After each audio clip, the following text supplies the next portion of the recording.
Aziz vatandaşlar, Türkmenistan'ın halkı hazır yurtun içinde bol oturan zatlardan hemen hem havar vardır. Hazır yurtun içinde massa ve ölümçülükte oturan keselçilik köp. Bunları benim çıkıp videoda çıkıp zapis edip aytmama gerek bile yok. Hemen hem havarı vardır bu zatlardan.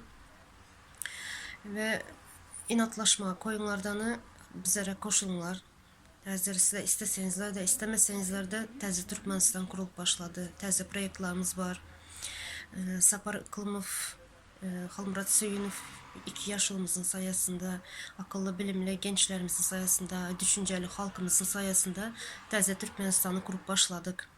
Ve bu təzə Türkmenistan sadece birkaç adam bilen kurulmaya, bu halkımız bilen kurulacak. Şunun için inatlaşmalı koyunlardanı bizlere koşulunlar. Bu halkın elinde bu zat.